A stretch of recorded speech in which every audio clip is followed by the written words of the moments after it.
The morning sun poured through the towering windows of Pierce Developments, glinting off polished marble and reflecting the precise order of Jonathan Pierce's empire. He was a man who commanded Chicago's skyline with an iron grip respected, feared, and utterly focused on business.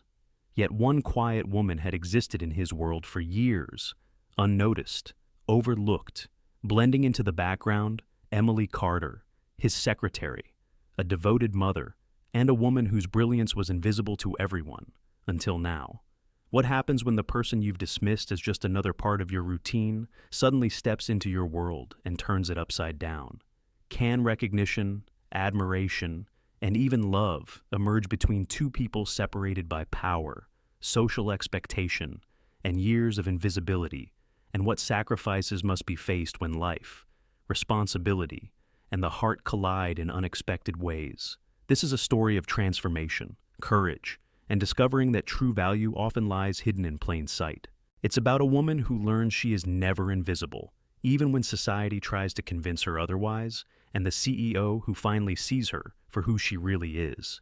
If you're ready to witness a journey of resilience, love, and self-discovery, make sure to like, share, and subscribe to follow Emily's incredible story, from invisibility to finding her whole world.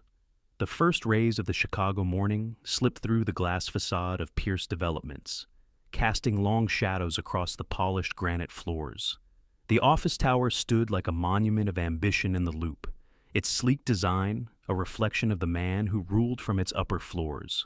On the 15th story, tucked into a reception area that smelled faintly of strong coffee and printer toner, Emily Carter began her day the way she always did, quietly, invisibly. She arrived before most of the staff, long before the elevator banks grew crowded with analysts in fitted suits and assistants balancing lattes. Her own commute was simple, a 45-minute drive from a modest apartment on the northwest side of the city. The heater in her 12-year-old Ford sometimes wheezed, and the radio often picked up more static than music, but Emily liked the solitude. It gave her time to breathe before she stepped into a world where she was expected to disappear. She carried herself with calm efficiency, wearing the same kind of outfit she had relied on for years: loose gray slacks, a navy blazer, and sensible flats that never clicked too loudly against the marble. Her hair, once a soft chestnut cascade, was wound into a practical bun at the nape of her neck. Square reading glasses dominated her face, muting the delicate lines of her cheekbones. She was 45, but sometimes the mirror insisted she looked older, like life had carved its demands onto her before she had a chance to protest. On her desk lay a stack of files, arranged with a precision that was both habit and necessity. Emily had been Jonathan Pierce's personal secretary for nearly a decade, though she often felt like a shadow more than a presence. He was the type of man who absorbed the oxygen in a room simply by walking into it tall, meticulously dressed, his dark hair always in place, his blue eyes sharp and unsparing. When Jonathan spoke, people listened. When he entered, conversations stopped, and when he passed her desk each morning, he never really saw her. That was not to say he was cruel, at least not intentionally. Jonathan Pierce valued results, not faces. He issued requests like commands and expected them fulfilled without delay. Emily had built her entire professional life on meeting those expectations before he even voiced them. She memorized his schedule, his preferred vendors, even the way he liked his coffee black, 2 sugars, stirred exactly 3 times. She knew which board members tended to irritate him, which deals brought out his competitiveness, which mornings he would stride into the office already carrying the tension of a sleepless night. And yet, after all these years, he never once asked about her daughter. He never asked where she lived, or if the long hours strained her. To Jonathan, Emily Carter was part of the furniture, reliable, unobtrusive, and utterly forgettable. Still, she endured. Her reasons were many, but one outweighed them all: her daughter, Hannah. At 19, Hannah was in her sophomore year at the University of Illinois, studying nursing. Tuition was steep, and Emily's salary, though modest by corporate standards, paid the bills and kept her daughter's dream alive. Losing this job was not an option. That was why Emily wrapped herself in invisibility, why she wore clothing that discouraged notice, why she never lingered at company parties. To be noticed, in her experience, only led to complications she couldn't afford. That morning unfolded like so many others. Emails flooded in. Jonathan's voice, clipped and commanding, crackled through the intercom. Emily typed memos, arranged conference calls, and confirmed travel itineraries. The rhythm of her work was a strange comfort, demanding, relentless, but predictable. She thrived in predictability. Yet, as she glanced through the glass wall that separated her small station from Jonathan's corner office, she felt an ache she tried not to name. He stood there, framed by the skyline he had helped to reshape, reviewing contracts as though the world revolved around his signature. Emily knew the city outside that window she had driven through its crowded neighborhoods, watched the buses groan along Michigan Avenue, smelled the roasted nuts from vendors near Millennium Park. Her Chicago was noisy, imperfect, alive. His was steel and glass, a testament to power. She wondered, sometimes, what it might feel like to cross that invisible line, not just to step into his office, but into his life. Then she shook the thought away. That kind of imagining was dangerous. Dangerous for a woman who had spent decades building armor out of modesty and silence. At 10:30, Jonathan strode out of his office without so much as a glance at her face. He dropped a folder onto her desk, his tone brisk.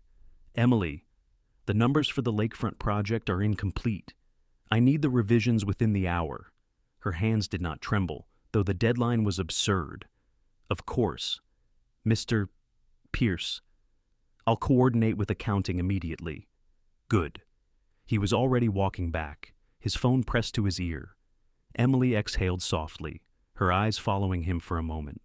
That was how it always was, brief, professional, devoid of warmth. She might as well have been another piece of office equipment, efficient and silent.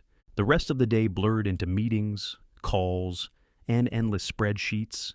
By evening, as the sky outside turned a dusky violet, Emily gathered her things. Most nights she stayed late, but tonight she wanted to be home before Hannah called from campus. Their evening talks were a lifeline, 10 minutes of laughter, worry, and motherly advice that reminded Emily who she really was beneath the quiet secretary facade. She slipped on her coat, checked that Jonathan's office was dark, and headed for the elevator. As the doors closed, she caught her reflection in the mirrored wall, a woman of discipline, patience, and resilience, and one who, despite everything, still longed to be seen. Jonathan Pierce's mornings were a performance in precision. By 6:30, he was already in the private dining area of his penthouse, sipping black coffee from a bone-white mug while scanning the Chicago Tribune and the financial news on his tablet. The sunlight spilling through the floor-to-ceiling windows illuminated the city's skyline, which he had helped shape brick by brick, deal by deal. Yet for all the brilliance outside, Jonathan's world inside was meticulous and impersonal. Breakfast was never leisurely. 2 eggs, over easy. A slice of multigrain toast. Water on the side, he consumed it mechanically while reviewing memos, contracts, and stock reports. Every action had its purpose.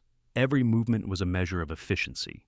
He left no room for error, no time for indulgence, and certainly no time for distractions, least of all from the people who worked under him. When Jonathan entered the Pierce Development's office tower, he was a force of nature. Staff instinctively adjusted their schedules around him, smoothing over minor crises before he noticed them. Jonathan moved with a sharpness that commanded attention without a word. His tailored suit was always impeccable, dark gray, subtly pinstriped, perfectly pressed. His shoes gleamed, reflecting the sterile elegance of the polished granite floors. He was 37, tall, broad-shouldered, and every movement communicated control. Yet beneath that outward precision, there was a rigidity, a coldness that few dared to question. Emily Carter had learned this over the years. She watched him glide past her desk, his eyes focused straight ahead, not registering her presence. To him, she was efficient, competent, reliable qualities he valued more than any smile, any personal connection. A conversation beyond the strictly professional was almost unthinkable, and so she remained invisible, even as she handled every detail of his day-to-day operations flawlessly. Jonathan's office was the epitome of minimalistic luxury. Glass walls framed the room, offering a panoramic view of Lake Michigan, but the interior was austere. Only essential furniture, a sleek black desk, a leather chair, and a single piece of abstract art that somehow added gravitas without warmth. Every object was purposeful, reflecting his personality streamlined, uncompromising, focused entirely on results. Even the air carried a subtle tension. The faint scent of leather, polished wood, and freshly brewed coffee permeated the room. Every sound seemed amplified: the click of his pen, the tap of his keyboard, the soft rustle of paper. Outside, the city moved with its usual chaotic energy, but inside Jonathan's domain, there was a deliberate order, a rhythm he alone controlled. Emily often wondered how Jonathan maintained such relentless focus. His calendar was a fortress of back-to-back meetings, site inspections, investor calls, and strategy sessions. He rarely ate lunch. He rarely paused to breathe. And yet, the city seemed to bend to his will, recognizing him as a man whose ambition could shape skylines and influence markets. He was frequently described by the press as the visionary behind Chicago's new architectural heights, a modern titan whose name appeared alongside groundbreaking projects and record profits. And yet, for all his accolades, Jonathan remained distant. He had few friends within the company, preferring to rely on professional alliances rather than emotional bonds. Social gatherings were a chore, and casual conversation a distraction. Every interaction with Emily, no matter how long she had served him, had been transactional. When he spoke, it was always crisp, direct, and entirely focused on the task at hand. Personal nuances, the kind that revealed the heart beneath the suit, were absent. On most days, Jonathan's routine left him little opportunity for reflection, yet there were moments, rare and fleeting, when he paused. Standing by his office window, he would glance at the lake, the river, the streets below, and for an instant, allow himself a quiet thought, a flicker of curiosity about the lives unfolding beyond the confines of his controlled world. But such reflections never lingered long. Efficiency, deadlines, and the relentless pursuit of growth always drew him back into motion. That morning, as Emily prepared Jonathan's board materials and double-checked the schedules for investor visits, she caught him mid-stride in the hallway. His expression was neutral, unreadable, the blue-gray eyes scanning past her without acknowledgement. She did not flinch. Years of experience had taught her that trying to capture his attention was both futile and dangerous. Any attempt to do so could disrupt the delicate equilibrium of professionalism she had maintained.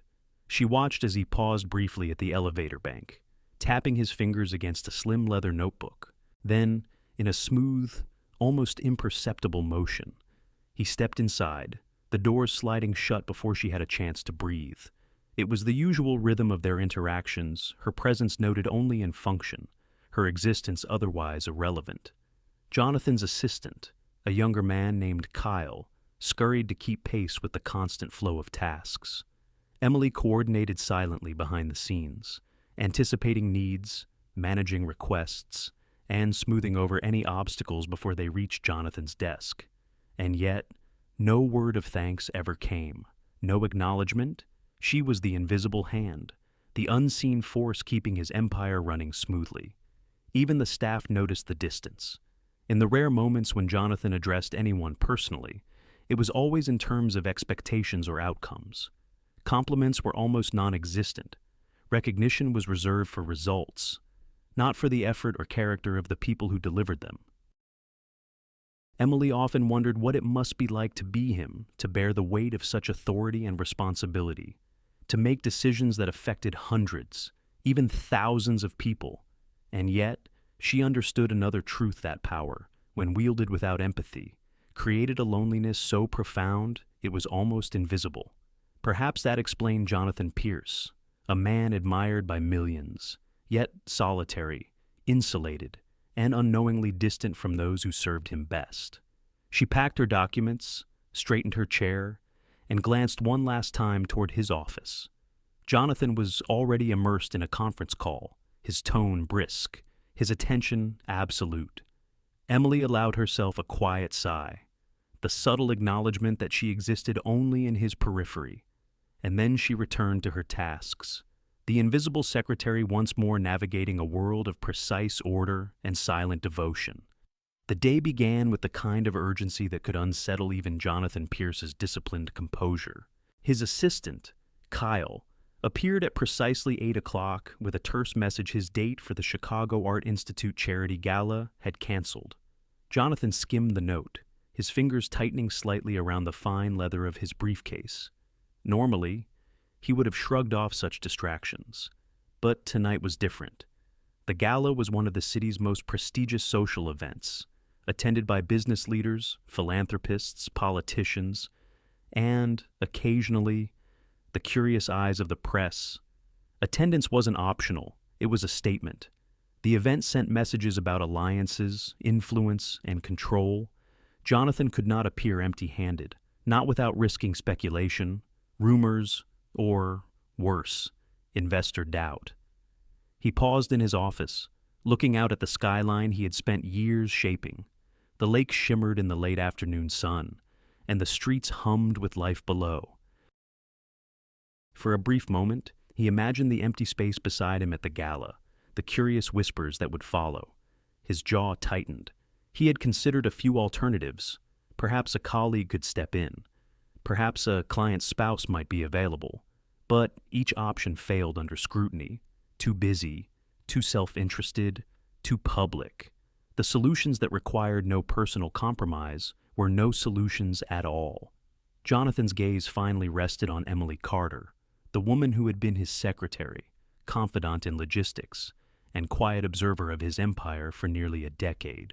She sat at her desk, meticulously organizing the presentations for the week ahead, her hair tucked into its habitual bun, glasses reflecting the glow of her computer screen. To the casual observer, she was invisible, but to Jonathan, in that moment, she was a practical solution, a competent presence he could rely on at short notice. "Emily!" he said sharply, standing behind her chair. She looked up, startled by the abrupt intrusion into her focused world. "I need you to accompany me to the gala tonight." Emily blinked, the words sinking in like a stone in her stomach.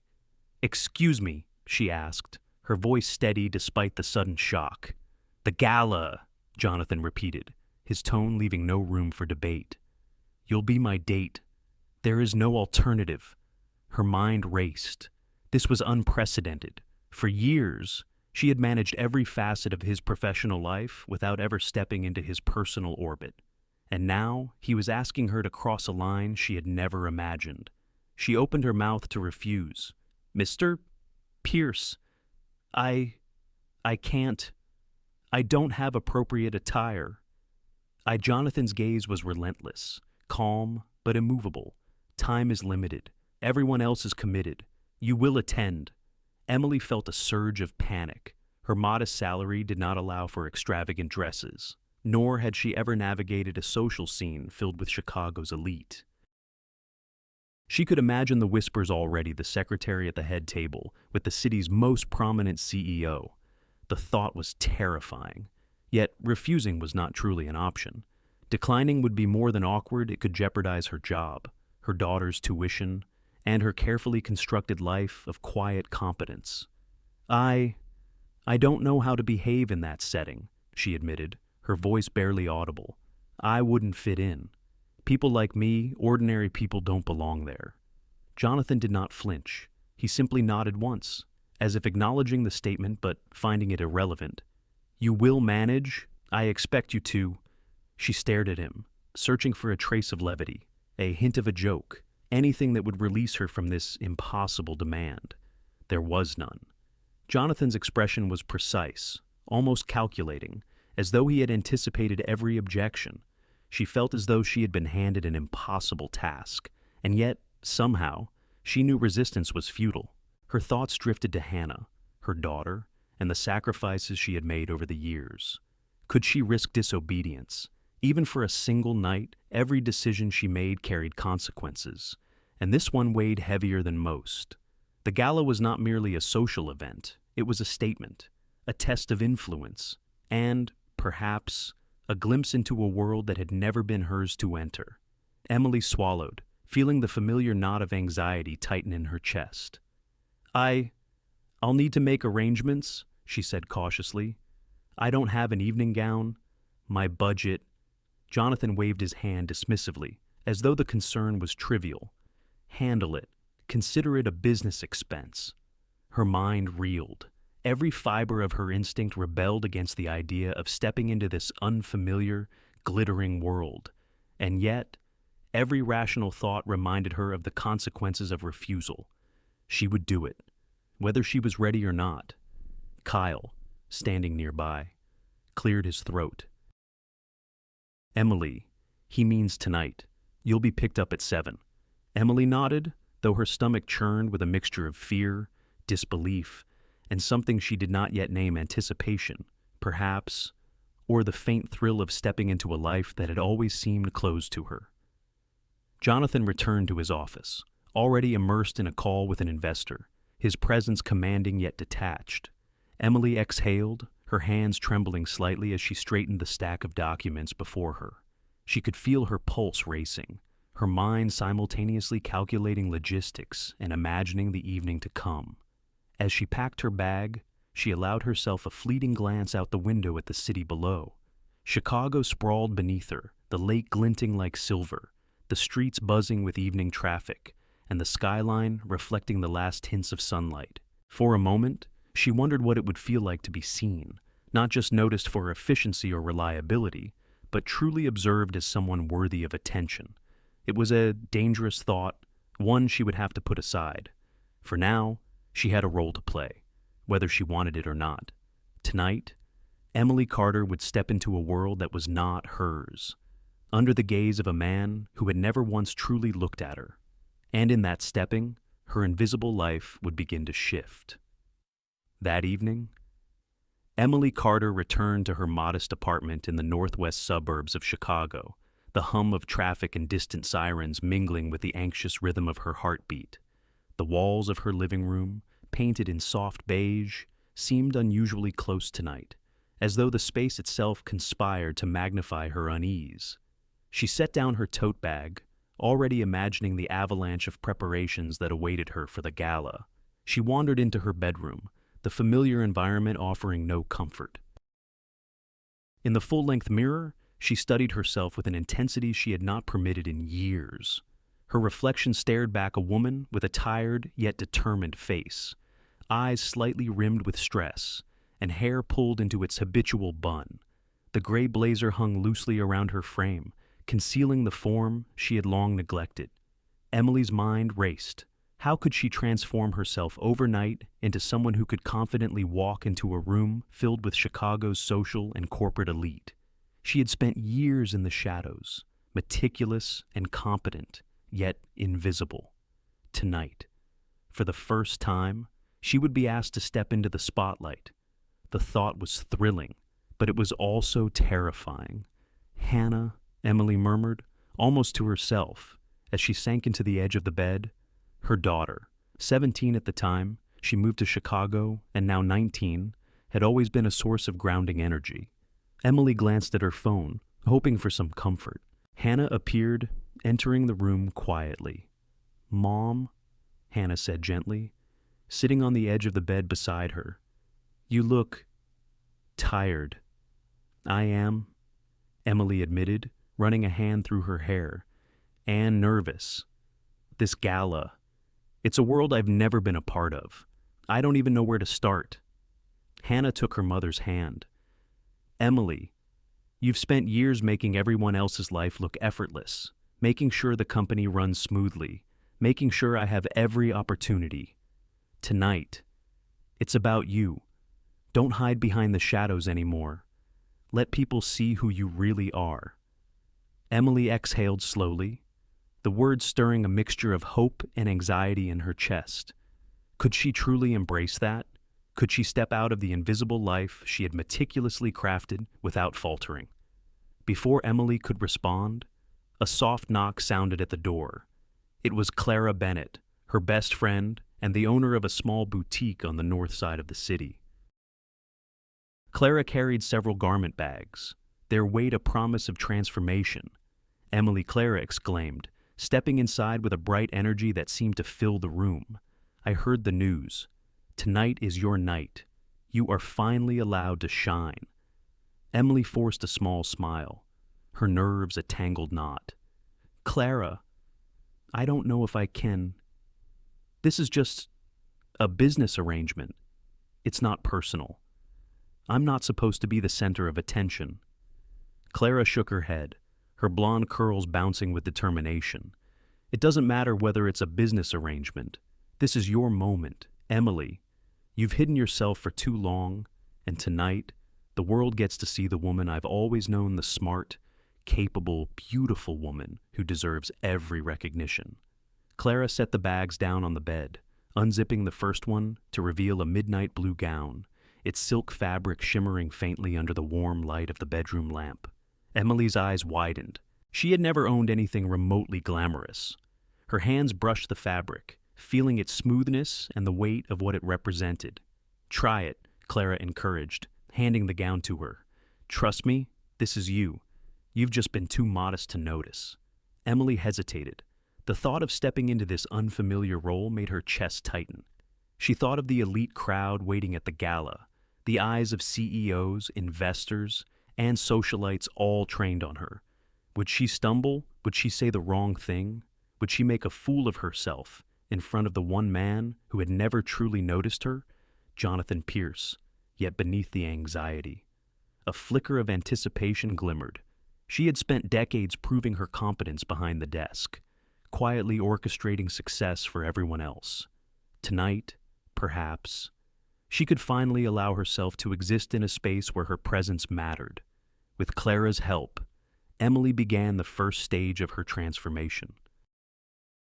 Hair was released from its habitual bun, falling into soft waves that framed her face and softened the hard edges of stress. Clara applied makeup with a delicate touch, enhancing Emily's natural features without masking them. Every brushstroke, every curl, every adjustment to the gown was a deliberate step toward a woman who had long existed only in fragments, pieces of herself she had hidden away to survive. As Emily stood in front of the mirror, gown flowing elegantly around her, she felt a strange mixture of terror and exhilaration. The reflection was both familiar and alien, a woman of poise, strength, and understated beauty, someone she had always been but never allowed herself to become. See, Clara whispered, adjusting the neckline of the dress. This is always you. You just needed permission to step into it. Emily swallowed, her throat tight. Permission, she echoed, the word tasting foreign yet strangely liberating. Her heart pounded with the awareness that tonight, she would step out of invisibility and into a world that had never seemed accessible. And yet, the weight of expectation pressed upon her. Would she rise to the occasion, or crumble under the scrutiny of society's gaze and Jonathan's piercing attention? Hannah, watching from the corner, offered a reassuring smile. You're ready, Mom. You've been ready for a long time. Tonight, we just get to see it, too. Emily closed her eyes, taking a deep breath. In that moment, she allowed herself to imagine the possibilities, the way the gown would catch the light, the way she might carry herself with confidence she had never dared to display, the way she might finally be seen, not for her efficiency, her service, or her silence, but for the person she truly was. A nervous tremor ran through her, but it was mingled with excitement. She was standing on the precipice of a world she had never imagined, and for the first time in years, Emily Carter allowed herself to hope that she could step into it not as a shadow, but as a woman who had earned her place. Clara clapped her hands softly. All right, Emily, let's finish this. Tonight, you are going to be unforgettable. And as Emily lifted her chin and met her own gaze in the mirror, she felt the first spark of courage. A life of invisibility had nurtured her patience and strength, but now it was time to let the world see the woman who had always been there, waiting quietly for her moment to shine. The bedroom of Emily's modest apartment had transformed into a sanctuary of possibility. The garment bags Clara had brought lay open across the bed, each one containing a gown more stunning than the last. The soft hum of the overhead light cast a warm glow over the room, illuminating the silk, satin, and chiffon in ways that made Emily feel both exhilarated and exposed. Clara stood behind her, a small brush in hand, speaking in soft, encouraging tones. "All right, Emily, let's begin. Tonight is going to change everything, but only if you let it." Emily took a deep breath, her pulse quickening. She had spent decades hiding herself behind oversized blazers, practical flats, and thick glasses, meticulously crafting invisibility as both armor and necessity. But tonight, that armor was coming off. The thought terrified her. She wondered if she could truly step into this other world, the world of glittering chandeliers, elegant gowns, and the attentive eyes of Chicago's elite. Clara handed her the first gown, a deep emerald silk creation that seemed to shimmer even in the soft lamplight. "Try this," she said. "Feel it.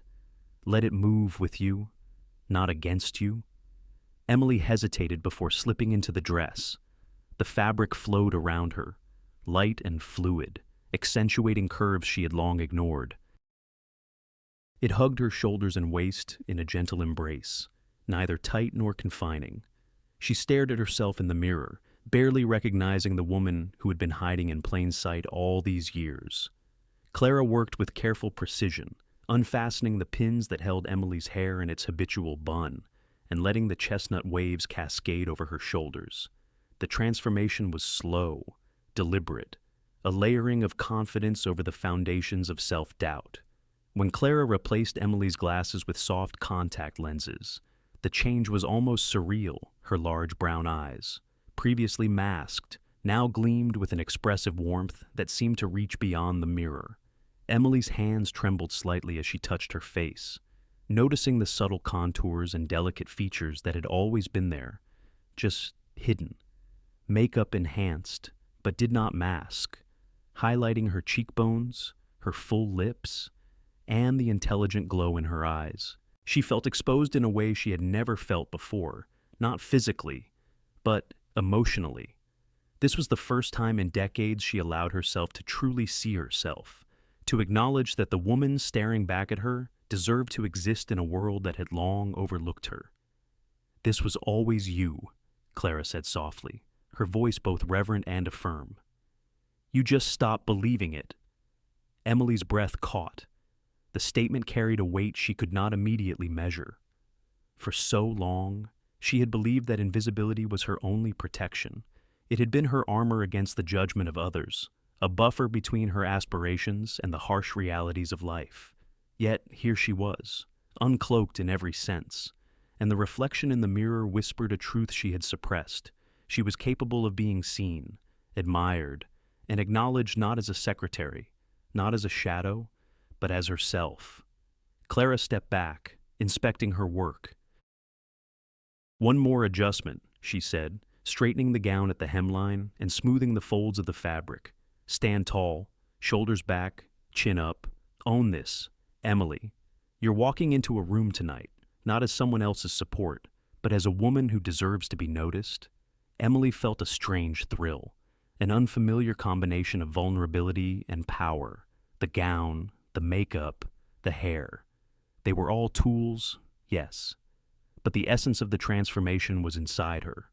Confidence was not sewn into the seams of the dress. It was in the way she carried herself, in the awareness that she had the right to occupy space, to speak, to be seen. For a moment, Emily closed her eyes and allowed herself to imagine the evening ahead, entering the Art Institute's grand hall.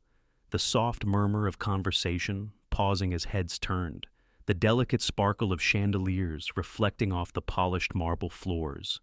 She pictured Jonathan Pierce, standing at the edge of the room, his gaze catching hers, and for a heartbeat, feeling the potential for recognition, not professional, not transactional, but personal. Opening her eyes, Emily met her own gaze once more. The reflection was no longer just her. It was an amalgam of all the patience, resilience, and care she had cultivated over decades. The woman before the mirror carried her life's experiences, the struggles and sacrifices, the quiet victories. She was a mother, a worker, a human being who had persevered. And now, finally, she was stepping into visibility. Clara handed her a pair of elegant heels, the black satin contrasting with the emerald of the gown. "You're ready," Clara said, voice low but commanding. "Go on, Emily. Step into the room, step into the light. Let them see who you are."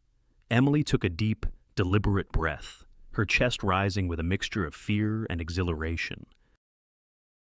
She lifted her chin, adjusted her shoulders, and turned to face the mirror one last time. The reflection smiled back, not the wary, cautious smile of the secretary, but a confident, alive, unmistakably radiant woman ready to claim her moment. For the first time in years, Emily Carter believed it. And in believing, she felt the edges of her old life shift. The invisible life she had inhabited was not gone. It had simply prepared her for this emergence. Tonight, she would step out into the world, and perhaps, for the first time, it would acknowledge her presence. Clara placed a gentle hand on Emily's shoulder. "Remember this feeling. Hold it with you. It's not just a gown. It's not just makeup. It's who you've always been, waiting for the world to notice." Emily nodded, her breath steadying, her heart racing in tandem with excitement and apprehension. She was ready, or as ready as anyone could be for a night that promised to change everything.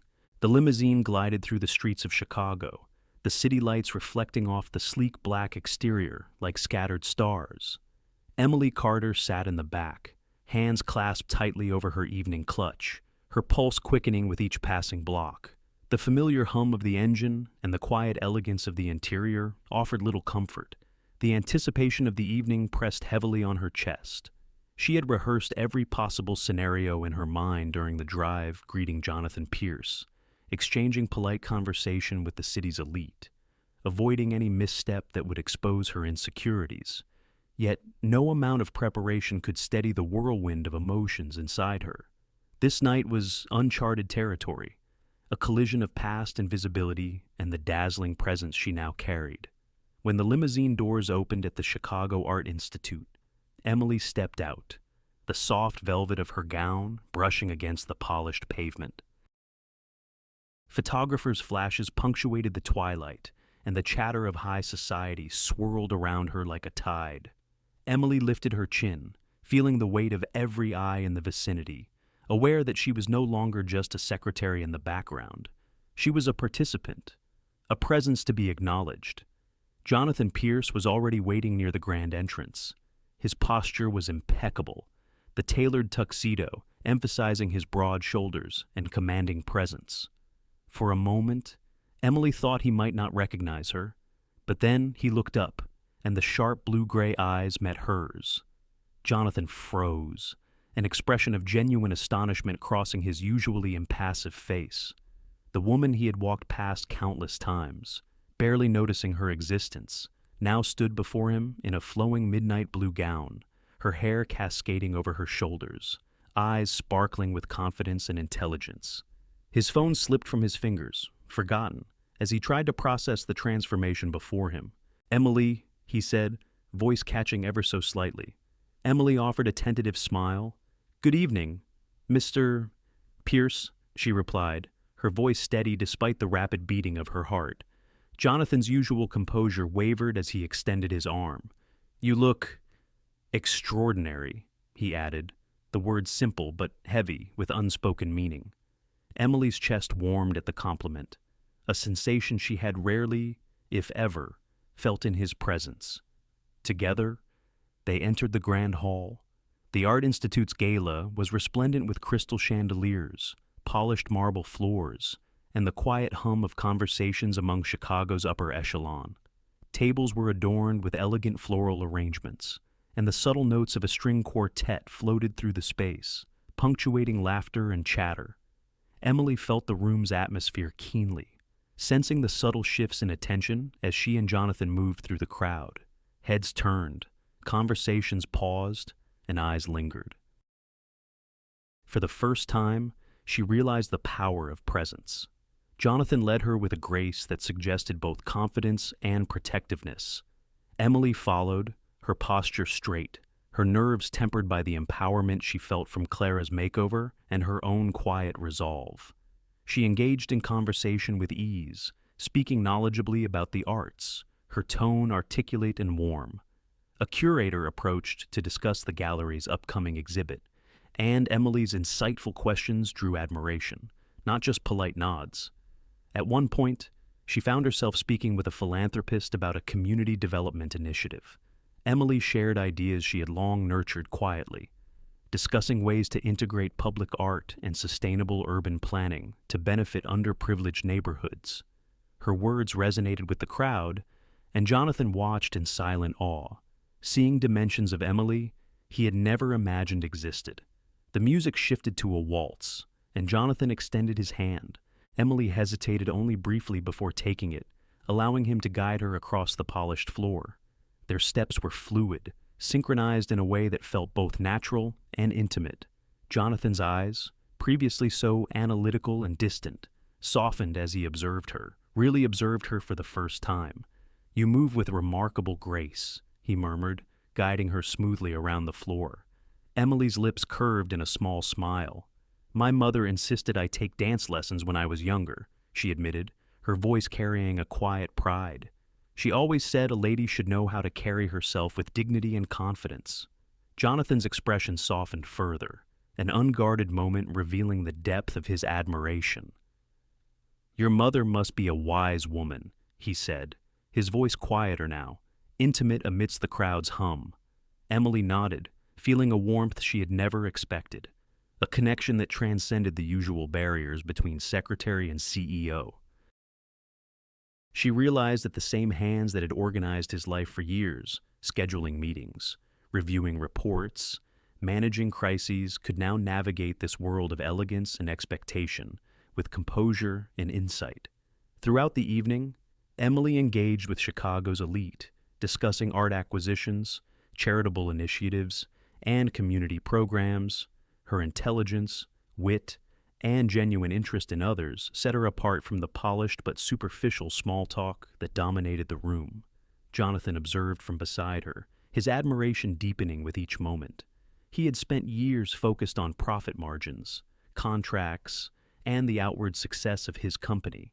Yet here was Emily, quietly brilliant, compassionate, and entirely captivating. As the night progressed, Emily's confidence grew. She realized that she had not only survived this world, but had begun to claim a rightful place within it. Jonathan's presence, once intimidating, now felt like a supportive anchor, a reminder that she was recognized, valued, and seen in ways that extended far beyond her administrative role. By the time the evening drew toward its close, Emily had become more than a secretary or a temporary date. She was a force of presence, a woman who could command attention without demanding it, whose intellect and heart had captured not only the admiration of those around her, but the reluctant, awestruck notice of Jonathan Pierce himself. In that glittering hall, amid the music, laughter, and whispered conversations, Emily Carter realized something profound. She had always been capable of brilliance, and tonight, the world finally had the chance to witness it. The gala had reached a delicate balance of elegance and subtle competition when Emily Carter noticed the arrival of a particularly scrutinizing pair. Richard Hale, a prominent developer whose projects often competed with Jonathan Pierce's, entered the hall with his wife, Victoria Hale, a socialite known for her sharp tongue and strategic charm. Their presence immediately shifted the room's energy, a ripple of recognition among Chicago's elite, signaling that a storm was about to pass through the evening's calm. Emily felt her stomach tighten. The Hales were infamous for their thinly veiled condescension, often testing others in subtle, socially devastating ways. Tonight, They were circling, their eyes sweeping over the crowd, evaluating, calculating, and searching for opportunity. Emily tried to steady her breathing, reminding herself of the confidence she had cultivated over the past hours, the transformation that had been more than fabric and makeup. Tonight, she was Emily Carter, not just a secretary, and she needed to own that truth. Richard approached first, his tailored suit crisp, posture perfect, and his smile laced with calculated charm. "Jonathan," he said smoothly, offering a hand in greeting, "I didn't expect to see you here tonight without a proper companion." Jonathan, ever composed in the public eye, hesitated only briefly. "Richard," he replied, voice calm but measured.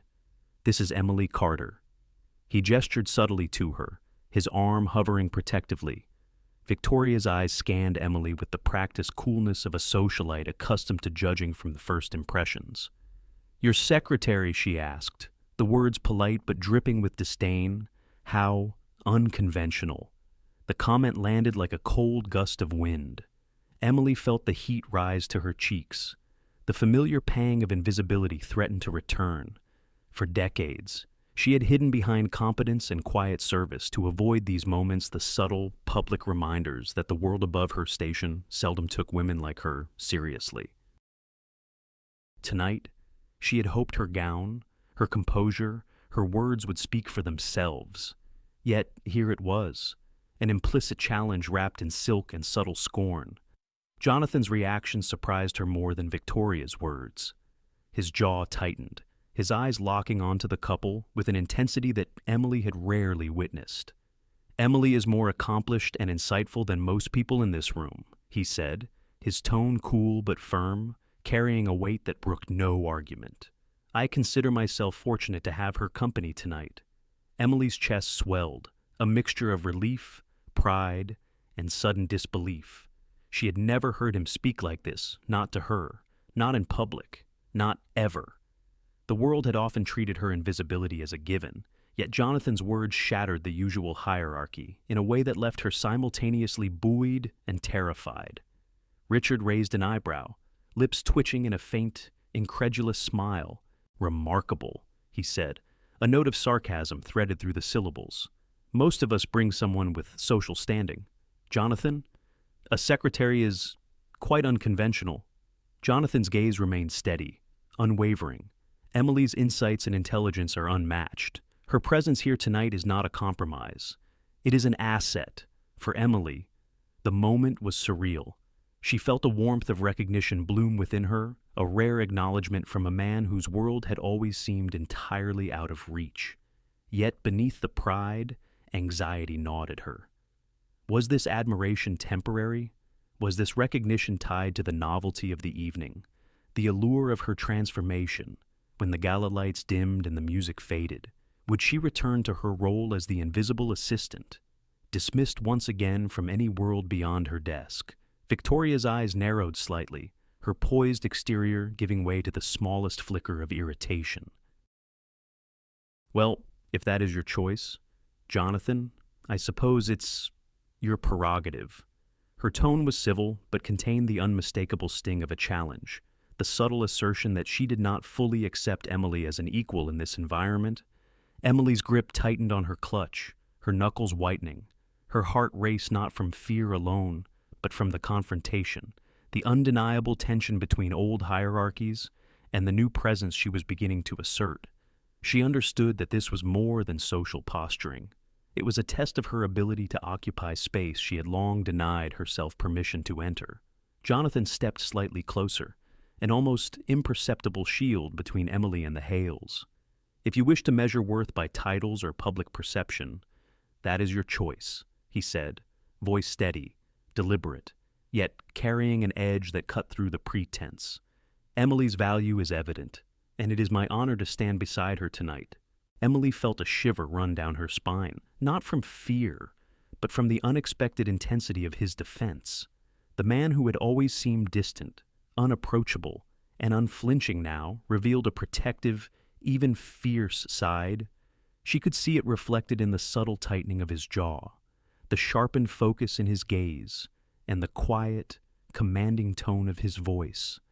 The Hales, realizing their subtle attempt at social dominance had been firmly rebuffed, moved on with practiced composure, leaving Emily momentarily shaken but buoyed by the affirmation.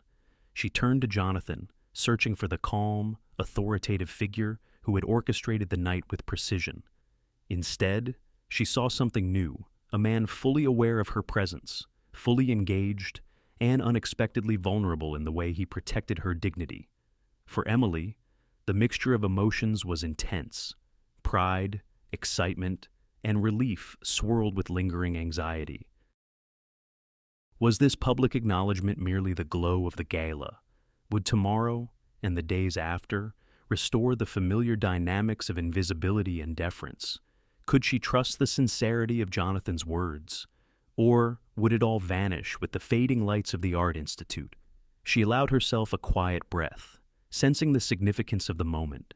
This was more than recognition. It was a shift in the relationship dynamics she had navigated for years. For the first time, she was not merely a part of Jonathan's machinery. She was seen as an individual, as someone whose presence and intellect mattered.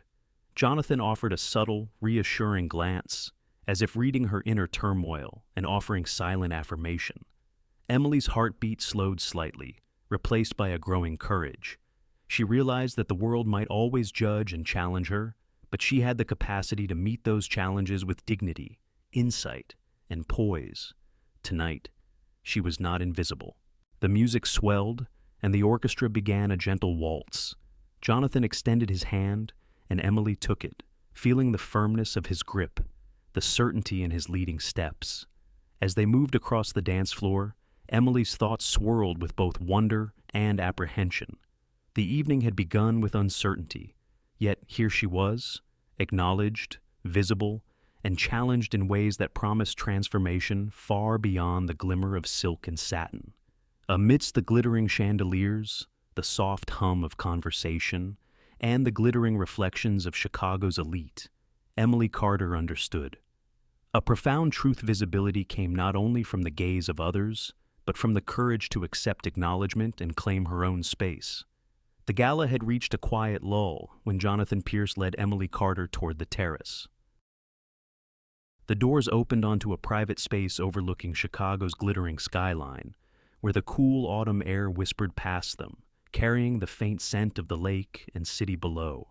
The city lights stretched like scattered diamonds, each one reflecting softly on the glass facades of the towering buildings. Emily took a cautious step forward, feeling the delicate fabric of her gown brush against her legs, and shivered not entirely from the chill.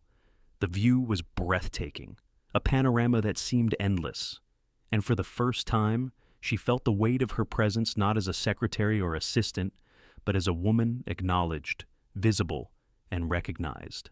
Jonathan stood beside her, his silhouette tall against the backdrop of lights. His usual air of composed authority was tempered by a rare vulnerability, the tension in his shoulders betraying an emotion Emily had never seen before.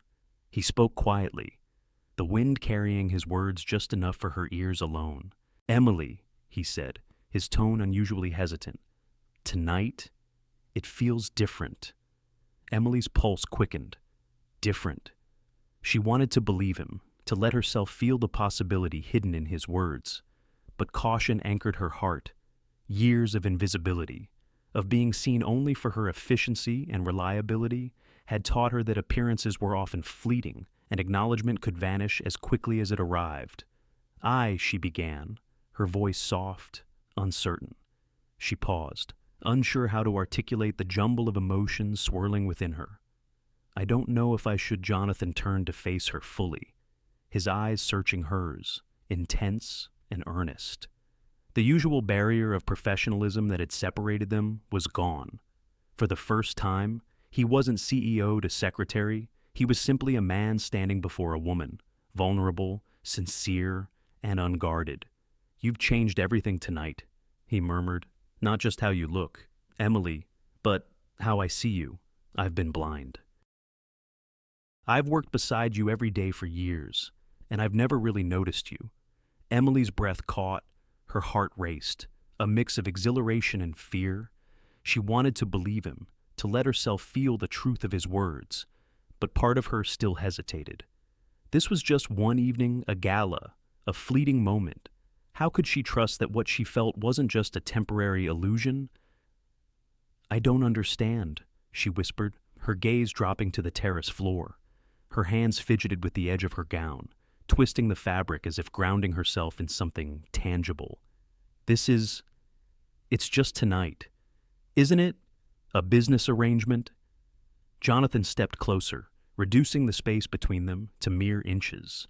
The city stretched infinitely behind him, a silent witness to the quiet storm of emotions. He lifted her chin gently, coaxing her gaze back to his. "It's not just tonight. I've realized it tonight. Yes, but it isn't only about the gala. It's about everything I've overlooked, everything about you that I never allowed myself to see." Emily felt warmth spread through her chest, mingling with the flutter of nerves. She wanted to trust him, to believe that this was real, and yet a shadow of doubt lingered, whispering warnings of fragility, of disappointment, of returning to the familiar invisibility she had inhabited for so long. Jonathan's hand brushed a loose strand of hair from her face. "I've underestimated you," he confessed softly. "Your insight, your strength, your intelligence, they've always been there, quietly shaping the world around you. Tonight, I finally see it, and it's impossible to ignore." The words struck her in a way she hadn't anticipated. For years, she had been invisible to the man whose work she had supported tirelessly. Now, not only was she noticed, she was admired, recognized for her essence, not just her utility. Her eyes searched his, looking for certainty, for truth, for the authenticity in his gaze. Jonathan's expression was steady, earnest, and unwavering. A swell of courage built inside her, a fragile but tantalizing hope that maybe, just maybe, this acknowledgement could extend beyond a single night. They stood in silence for a moment, the city's gentle hum beneath them, a backdrop to the quiet intensity between them. Jonathan's presence was commanding yet tender, his usual authority tempered by an unfamiliar vulnerability. Emily's own defenses began to soften, her heart daring to consider that perhaps she could step into this new visibility without fear. Slowly, almost imperceptibly, Jonathan leaned closer. The air between them thickened, charged with anticipation. Emily's breath caught, the magnetic pull of the moment overwhelming yet irresistible. Their faces inched closer, the faint brush of his breath against hers, the city lights reflecting in her wide eyes. And then a sudden, shrill ring shattered the fragile intimacy. Jonathan's phone vibrated against his jacket, a sharp intrusion of reality into the suspended world they had created on the terrace. He straightened abruptly, retrieving the device with a muted curse under his breath. The spell was broken. Emily stepped back slightly, a mix of relief and disappointment washing over her. The moment they had been suspended in the moment where possibilities had seemed endless was gone. The gala, the city, and even Jonathan's vulnerability returned to the practical confines of business reality. Jonathan glanced at her, a faint, rueful smile touching his lips. "I'm sorry," he said softly, the intensity in his eyes still lingering. "Some things never wait." Emily allowed herself a small, tentative smile in return. The tension in her chest eased, though her mind raced with questions and possibilities. The terrace, the skyline, the brief brush of connection, it had been real. And yet, she reminded herself, the future remained uncertain. Tonight was just one night, and tomorrow the world would resume its ordinary rhythm, its relentless expectation. But as she turned back to glance at the city, a new sense of awareness lingered. The night had revealed not just a gala, not just recognition, but the capacity for connection that had existed quietly all along. Jonathan had seen her not merely as a secretary, not merely as a shadow, but as a woman capable of commanding her own space, of being visible, of being admired for who she truly was. Emily took a deep breath, the cool wind wrapping around her shoulders, and allowed herself, for the first time in years, to acknowledge the possibility that her life, her presence, and her heart could be seen, and that perhaps, for the first time, she need not be invisible. Monday morning arrived in Chicago with a dull gray drizzle, the kind of rain that blurred the skyline and made the streets gleam with a cold reflection of the city lights. Emily Carter walked into Pierce Developments, her umbrella dripping faintly onto the polished marble floor. The city smelled of wet asphalt and the faint scent of roasted coffee from the cafe on the corner, a mundane reminder that life continued, no matter the illusions of the night before. She had returned to her familiar armor, thick glasses perched on her nose, a loose gray blazer draping her frame, hair pulled tightly into its habitual bun. The evening gowns, soft waves, and subtle makeup of the gala were memories tucked away in a drawer, replaced by the practical attire that had allowed her to navigate a world that rarely acknowledged her presence. As she approached her desk, Emily felt the familiar rhythm of her routine, arranging files, checking schedules, responding to emails. The comfort of predictability was a small consolation, a shield against the residual tremor of the gala. Yet, even as she moved through her tasks with practiced efficiency, the memory of the previous evening lingered, vivid and disorienting. Jonathan Pierce arrived at the office shortly thereafter, his presence commanding as always. But this morning, something was different. His blue-gray eyes lingered on her longer than usual, a subtle awareness breaking through the wall of professional detachment he had maintained for years. Emily caught the look and felt a strange flutter of apprehension. Had the gala changed something in him, or was she simply imagining the warmth behind his normally reserved gaze? "Good morning, Emily," Jonathan said, his tone professional but softer than she had ever heard it. There was an almost imperceptible pause, as if he were weighing each word carefully. "I trust your weekend went well." Emily nodded, her voice steady despite the swell of conflicting emotions. "Good morning, Mr. Pierce." "Yes. Thank you." She immediately focused on her tasks, resisting the urge to dwell on the way he had looked at her, a gaze that had, for a brief moment, acknowledged more than her efficiency or reliability. Sitting at her desk, she felt the familiar pull of reality, the return to the quiet, invisible life she had cultivated for decades. The gala had been magical, a night when she had stepped out of the shadows and been truly seen. But now, back in her gray vest, with glasses reflecting the fluorescent office lights, that world felt distant, almost like a dream. She found herself questioning whether the connection she had felt with Jonathan was tangible or merely a fleeting ripple in the artificial elegance of the evening. Her fingers moved automatically over the keyboard, drafting emails and reviewing schedules for the day. But her mind wandered back to the terrace, to the city lights, and Jonathan's words. "Tonight feels different." The memory was vivid, the emotion still raw, yet it clashed with the mundane reality of spreadsheets, phone calls, and the low murmur of colleagues typing and conversing around her. She glanced across the office as Jonathan walked toward the corner office, papers clutched in his hand. Their eyes met again, and this time there was an unmistakable recognition, a flicker of something beyond the ordinary professional acknowledgement. Emily felt her chest tighten, for a heartbeat. It was as if the gala's magic had followed her back into the fluorescent-lit office, gently nudging at the boundaries she had always accepted. But the doubt remained. Was this recognition permanent, or would it fade with the day? The familiarity of her invisibility was comforting in its predictability. Stepping into visibility was exhilarating, but it was also fraught with risk, the risk of disappointment, of misunderstanding, of the fragile social balance being upset. Emily reminded herself that for years she had protected herself by remaining unseen, by blending into the background, by mastering the art of quiet competence. Yet something had shifted.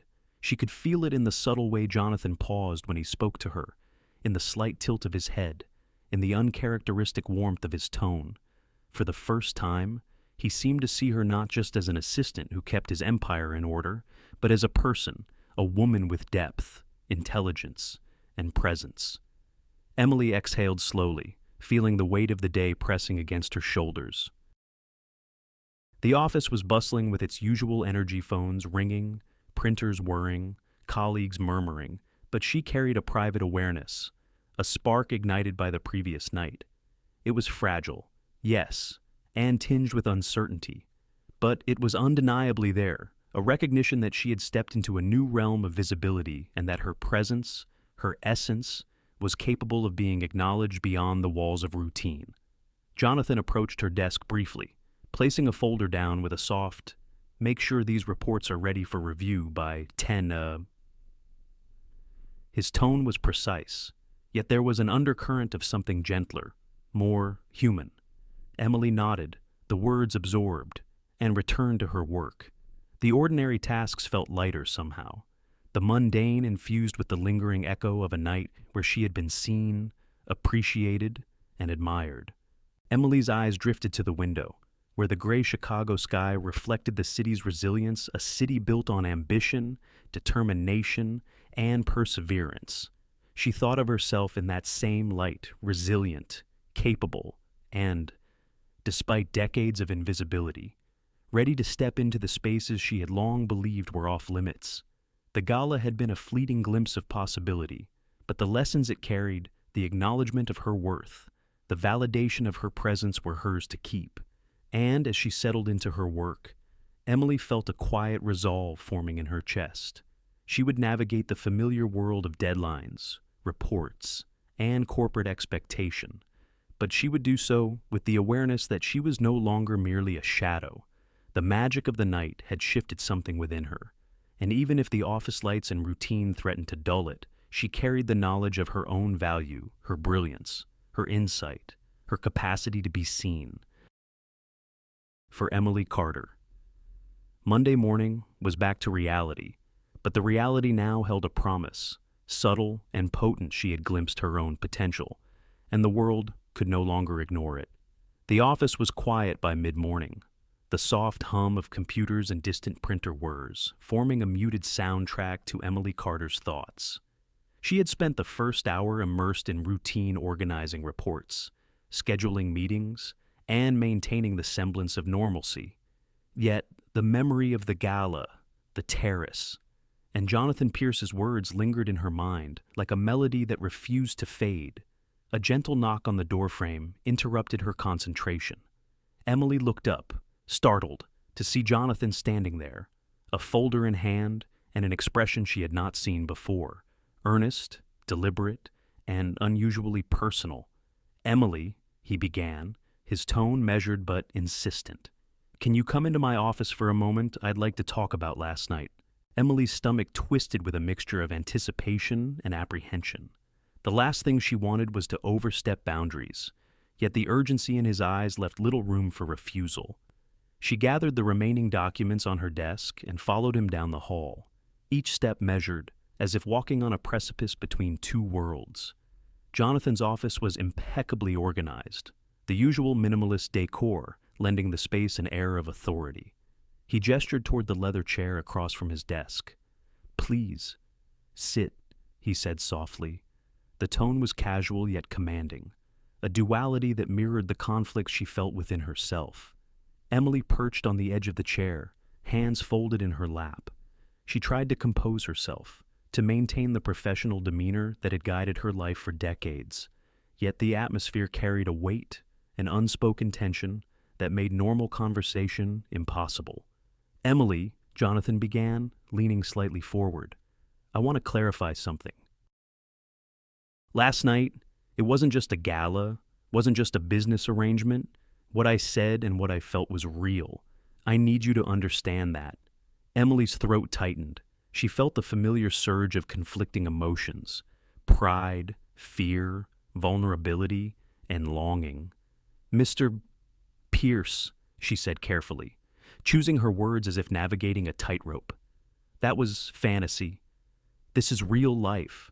I can't risk my job, my responsibilities, my daughter. What happened last night, it doesn't belong to this world." Jonathan's expression softened, yet the intensity in his eyes did not waver. "I understand your caution, Emily. I do. But I'm not asking you to make a reckless choice. I'm asking you to consider what you mean to me, and what I see in you beyond the professional, beyond the efficiency, beyond the invisible role you've played for so long. Emily looked down at her hands, twisting her fingers around the strap of her tote bag. Power, money, social expectations.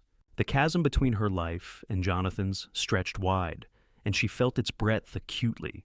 For years, she had navigated survival in the shadows, managing finances, medical bills, and the delicate balance of her daughter's education. She could not simply ignore the practical reality that underlay every decision she made. To acknowledge Jonathan's feelings fully might compromise her carefully maintained equilibrium. Emily, he continued, his voice steady but resonant, I know the risks, and I know the stakes, but I also know the truth. You are invaluable not just to this company, but to me. I've seen you in ways I never articulated before, and I'm not asking for fantasy tonight. I'm asking for honesty, for the chance to recognize what's been here all along. The room seemed to shrink around her, the walls closing in as she absorbed the weight of his words. Jonathan Pierce, a man whose presence had always inspired awe and sometimes fear, was standing here, vulnerably, acknowledging emotions that transcended hierarchy, wealth, and power. The gravity of the situation pressed on her chest, mingling with a tentative warmth she had not expected. Emily's mind raced with the practical realities that could never be ignored. Her salary paid for Hannah's tuition. Her mother's medical bills were mounting. The security she had built in her life had been painstakingly earned, and the thought of jeopardizing it even for a possibility that might vanish as quickly as it appeared was terrifying. Jonathan, I can't. It's too much, too risky. I can't blur these lines. It's not just about feelings, it's about survival, responsibility, the reality of our worlds. Jonathan stepped closer, closing the distance but maintaining the professional decorum that defined him in public. I'm not asking you to choose recklessly, Emily. I'm asking you to see that my recognition of you is not fleeting. I've watched, I've observed, and I've acted to support you without ever asking for notice. Your work, your integrity, your intelligence, they have mattered to me for years, and they still do. This isn't just about last night, it's about what's always been here. Her pulse quickened, and she felt her defenses waver. For so long, she had existed in the shadows, unnoticed, unacknowledged. Jonathan's persistence was not a command, nor was it mere desire. It was recognition, affirmation, and respect intertwined.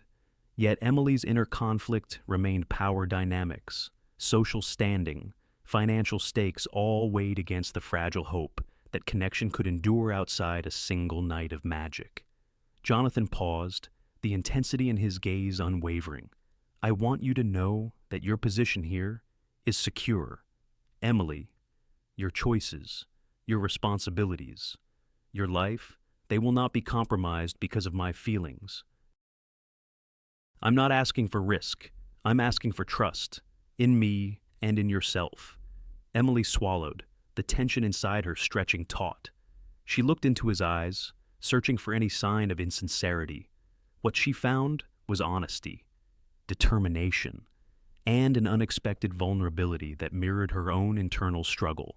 Her heart ached, caught between longing and caution, possibility and prudence. She realized that this conversation, this persistence, was more than an assertion of feeling. It was a challenge to her own assumptions about visibility, power, and worth. Jonathan Pierce, a man accustomed to controlling outcomes, was standing before her, asking her to recognize herself as she had never dared to before. The room remained silent except for the subtle ticking of the wall clock, each second marking the weight of the decision she would soon face. Emily felt a delicate tremor of resolve, terrified, yet undeniably drawn to the possibility of acknowledging what had been waiting quietly all along. Jonathan's hand hovered near the folder he had brought, a silent gesture bridging authority and care. Emily, I've been patient, but I cannot remain silent any longer. I see you, I respect you, and I want you to understand that nothing about your life, your responsibilities, or your worth will be diminished by this acknowledgement. You are not invisible to me anymore. Emily looked up, meeting his gaze fully. The office seemed to fade around her, the chatter of the building, the faint hum of computers all dissolving into a singular moment of possibility. She realized that persistence was not coercion. It was the unwavering assertion that she mattered, that her presence, her intelligence, her heart had been recognized and valued beyond the roles she had inhabited for decades. Her chest tightened as conflicting emotions surged: fear, hope, skepticism, and longing. But beneath it all, a quiet understanding began to form. Jonathan's words were not just about desire, they were about seeing, acknowledging, and validating the worth she had carried silently for so long. For the first time in years, Emily Carter felt the weight of possibility settle in her chest, not reckless, not fleeting, but tangible. And in that moment, she realized that persistence, when rooted in sincerity and respect, could bridge the chasm between duty and desire, between invisibility and recognition, between fear and the courage to embrace what had always been hers to acknowledge. The office felt quieter than usual that afternoon, the muted hum of computers and the faint rustle of papers forming a backdrop to a conversation that carried a weight far beyond routine tasks. Jonathan Pierce motioned Emily Carter into his private office once again, closing the door behind them with a soft click that seemed louder than it should have. The subtle shift in the room's atmosphere made Emily pause at the threshold, sensing that this conversation would not be ordinary. Jonathan moved to his desk and retrieved a thick folder from a neatly organized stack.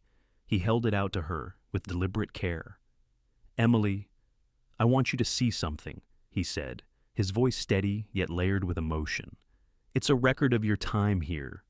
Emily took the folder hesitantly, her fingers brushing the edges of the papers as she opened it. Inside, she found a meticulous collection: pay increases, bonus statements, performance reviews, and handwritten notes highlighting her contributions. Each document was dated, detailed, and, in many cases, reflective of moments that had seemed ordinary at the time: staying late to organize a critical presentation, coordinating client events, or quietly resolving conflicts without fanfare. She flipped through the pages, heart pounding. The evidence was irrefutable. Jonathan had not only noticed her work, but he had acknowledged it repeatedly in ways she had never realized. Every raise, every bonus, every commendation corresponded to moments when she had gone beyond the expected, demonstrating intelligence, dedication, and compassion. Jonathan watched her carefully, the intensity in his gaze softening as he spoke. "Emily, I noticed everything. I just never had the courage to admit it. I respected your work, your patience, your insight, but I failed to express the recognition that you deserved. And for that, I am sorry." Emily's hands trembled slightly as she closed the folder, the weight of the revelation pressing on her chest. For years, she had operated under the assumption that her efforts were invisible, that her competence and loyalty were simply part of the machinery that kept Pierce Developments running. The realization that Jonathan had silently observed, valued, and even rewarded her contribution stirred a complex mix of emotions: relief, validation, astonishment, and, unexpectedly, fear, because acknowledgement alone did not erase the practical realities of their situation: the power imbalance, the social hierarchies, the implications of their personal proximity.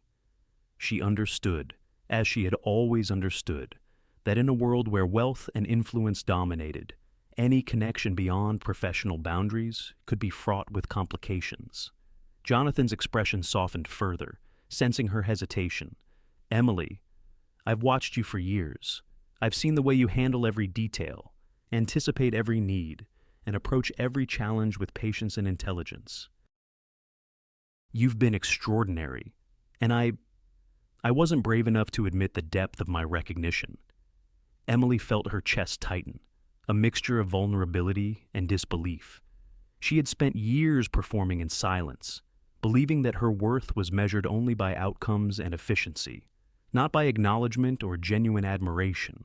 Now, the very man whose presence had always been formidable and distant was revealing a truth that both comforted and unsettled her. Her mind raced with memories late nights spent coordinating client events, moments when she had offered insight during critical decisions, times when her quiet presence had prevented small crises from becoming disasters. All of it had mattered to him in ways she had never imagined, and yet, the fear remained fear that this recognition was temporary, that it existed only in the glow of the gala and would fade when normal office life resumed. Jonathan stepped closer, lowering his voice to a level that demanded intimacy without encroaching on professional boundaries. "Emily, I wanted you to know this before anything else. I see you. I value you. Your role here is not just appreciated, it is essential. And you, as a person, as a woman, as someone who has quietly carried so much responsibility, deserve acknowledgement." Emily's eyes glistened, and a warmth spread through her chest. She wanted to trust him, to allow herself to accept this validation, but caution rooted her to the chair. "Jonathan, I don't know what to say," she whispered, her voice trembling slightly. "I've spent so long being invisible, being careful, that it's hard to believe this is real." "It is real," he said gently. "Everything in this folder is real. Every raise, every bonus, every note I made them because I noticed, because I valued, because I saw the person behind the work. And tonight, I want you to know that my recognition is not conditional on appearances or events. It has always been about you." Emily absorbed the words slowly, feeling the emotional weight settle over her. The mix of validation and fear was dizzying. She had long equated recognition with danger, with social hierarchies, with risk. And yet, here it was, pure acknowledgement without demand, without expectation beyond honesty. Her thoughts drifted briefly to Hannah, to the sacrifices she had made for her daughter's future, and to the countless nights she had stayed late at the office, assuming her efforts were unnoticed. All those invisible acts had been silently observed, valued, and recorded. The realization stirred a fragile hope, one that whispered that perhaps the world could see her, and that Jonathan Pierce was willing to do so in a way that honored her presence. She lifted her eyes to his, searching for any sign of insincerity. What she found was steadfast honesty, a commitment to recognition, and a quiet vulnerability that mirrored her own internal struggle. The man she had once viewed as untouchable, distant, and cold now stood before her, offering a transparency that was both comforting and terrifying. Emily's fingers lingered on the edge of the folder, a tangible connection to the years of dedication she had poured into her work, and to the acknowledgement she had secretly craved. She felt her carefully constructed defenses begin to loosen, the invisible walls she had maintained for decades giving way to the possibility that someone could, finally, truly see her. Jonathan's voice softened further, a whisper almost intimate in the quiet office. "Emily, I know this is overwhelming. It is for you, and it is for me. But I needed you to see it. I needed you to know that your presence, your work, your heart, they've never gone unnoticed. And now, perhaps, it's time you allow yourself to be seen fully." Emily exhaled slowly, a mixture of relief, disbelief, and tentative hope filling her chest. She had spent years navigating invisibility, yet here was proof that she mattered, that she was recognized, that her dedication had been seen not just as a function, but as a reflection of who she was. The emotional weight pressed heavily on her, but beneath it, a spark of courage began to ignite a recognition that the world, or at least Jonathan Pierce, could finally see her for who she truly was. The office lights felt unusually harsh that afternoon, washing over Emily Carter as she sat at her desk, staring blankly at the computer screen. Her fingers hovered over the keyboard, but the usual rhythm of typing, of arranging schedules and reviewing reports, eluded her. Her mind was tangled with the events of the past days, the gala, the terrace, Jonathan Pierce's words, and the folder that proved he had always seen her. A storm raged inside her, invisible to anyone else in the office. Love, desire, recognition, and fear clashed violently. The validation she had longed for decades now threatened to unravel the careful balance of her life. She thought of Hannah, her daughter, who depended on her unwavering attention and financial stability. She thought of her modest apartment, her mother's medical bills, and the fragile structure of a life she had built carefully from the ground up. Could she risk it all for a man, even one who had finally seen her? Jonathan entered the office quietly, closing the door behind him with that familiar, decisive click. His presence, once a source of silent authority, now carried the weight of intimacy and expectation. "Emily," he began softly. "Can we talk?" Emily looked up, the storm in her chest making it difficult to speak. "Jonathan, she started, her voice trembling. "I don't know if I can do this." He moved closer, his tone steady but urgent. "Do what any of this," she said, gesturing vaguely toward the past week, toward the folder, toward the terrace, toward the unspoken possibility between them. "It's too much. I can't risk my job. I can't risk my responsibilities. I can't risk Hannah. And you don't understand what it's like to be a woman carrying all of this on her shoulders, every single day." Jonathan's eyes softened, but there was a firmness that matched the seriousness of her words. "Emily, I do understand," he said gently. "I understand your responsibilities, your concerns, your obligations. I've never asked you to compromise them. I only want you to see that I've always valued you, in ways that go beyond work, beyond appearances." Emily shook her head, frustration and fear surfacing in equal measure. "No, Jonathan, you don't understand. You've never had to navigate the constant calculations, the risk of losing your income, the fear of bills going unpaid, the endless judgment society heaps on women like me. I can't just leap into something uncertain because it feels right emotionally. That's not how life works for me, not when there's so much at stake every single day." Her voice cracked, and the tears she had held back for years began to spill. She buried her face in her hands, shoulders trembling. I can't afford to make a mistake. I can't risk my daughter's future for something that might not even last." Jonathan stepped closer, lowering his voice, matching her intensity without diminishing it. "Emily, I'm not asking you to take a reckless risk.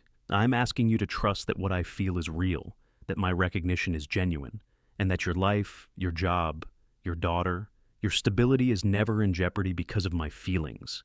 This is not a whim or a fleeting attraction." Emily looked up through tear-streaked fingers, searching his face for reassurance. The sincerity in his eyes, the steady confidence in his tone, was unlike anything she had ever experienced. Yet the storm inside her refused to calm. Power, wealth, societal judgment all loomed like specters over her conscience, whispering caution and warning. Could love truly exist in a world where the stakes were so high? Could she risk the delicate equilibrium she had fought to maintain for decades? "I can't just believe this," she said, her voice shaky. "It's too much. Jonathan, you've never had to think about losing everything overnight. You've never had to calculate every decision against the backdrop of survival. You don't understand what it's like to carry all of this on your shoulders as a single woman, as a mother, as someone society constantly underestimates and critiques. I can't just set all of that aside." Jonathan approached her desk fully now, his presence commanding yet gentle. "Emily, I do understand. I may not have lived your life, but I see it. I see you, and I respect every choice, every sacrifice, every risk you've taken. That's why I want to be honest with you. I'm not asking you to abandon your responsibilities or your life. I'm asking you to consider the possibility that recognition, connection, and trust can exist without destroying everything you've built." Emily's body shook with the intensity of her emotions. The tears fell freely now, reflecting years of restraint, caution, and invisibility. She had hidden herself behind armor of practicality, competence, and silence, and now the raw vulnerability she felt threatened to overwhelm her. "You don't understand," she sobbed. "You can't understand what it means to be responsible for so much, to constantly negotiate survival, to live in a world that doesn't make allowances for women like me. You see only what I do here, but you don't see the weight I carry every single day." Jonathan knelt slightly to meet her at eye level, a rare display of humility and connection. "Emily," he said softly, "I see it now. I've seen it all along, even if I didn't articulate it. Every late night, every careful decision, every act of courage I've noticed. I notice. And it has changed how I feel, how I think, and how I see you." Emily's chest rose and fell with rapid breaths, her tears slowing as the truth of his words sank in. The tension between them, once fueled by fear, social expectation, and personal restraint, began to shift, slowly.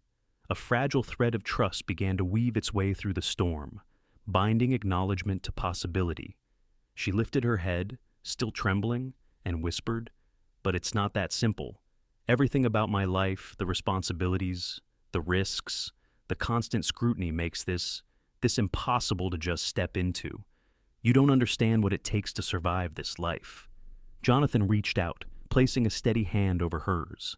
"I do understand enough to respect you, Emily, enough to see you not just as my secretary, not just as someone who supports this company, but as the remarkable woman you are. And I will never ask you to compromise your life or your principles. I only ask that you allow yourself to be seen." The storm inside Emily didn't vanish, but a delicate calm began to settle over it. For the first time, she recognized that acknowledgement, trust, and connection could coexist with responsibility, caution, and love. The emotional tempest had been fierce, but it had not broken her.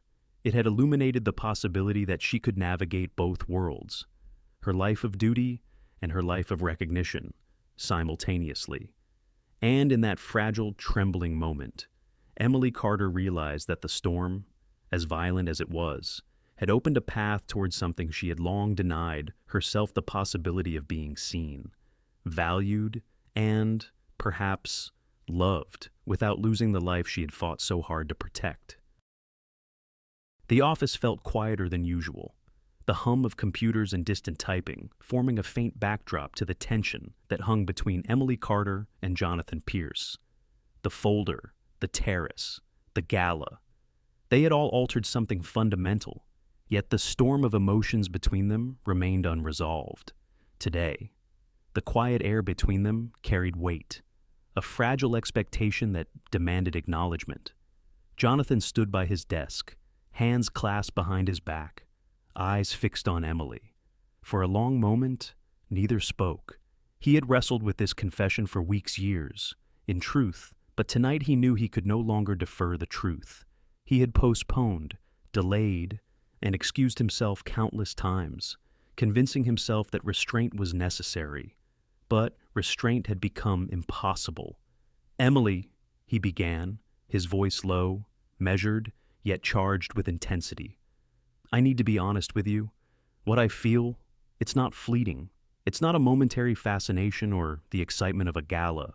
It's something that has been building for years." Emily felt her heart tighten. She wanted to believe him, yet her caution kept her rooted. She had been invisible for so long that recognition felt both exhilarating and terrifying. Her eyes flicked toward the folder on his desk, the tangible proof of his attention and regard, but she could not forget the practical realities of her life. Jonathan took a step closer, closing the distance with deliberate care. "I've delayed this. Emily," he continued, "I delayed my own life, my own personal freedom, because I wanted to be near you. I've postponed relationships, social commitments, even opportunities to explore my own happiness, because you were here, quietly, indispensably, and I didn't have the courage to acknowledge what it meant." Emily's fingers twitched in her lap, her pulse quickening. The weight of his admission settled over her, undeniable and profound. She had always sensed the distance, the reserve, the meticulous control he exercised over his life, but never had she imagined that much of it had been influenced by his feelings for her. She began, voice wavering. "You've postponed your own life." For me, Jonathan's gaze did not falter. "Yes," he said softly, but with absolute certainty. "I convinced myself it was about professionalism, about restraint, about protecting you and the company. But the truth is, Emily, I wanted to be near you. I needed to be near you.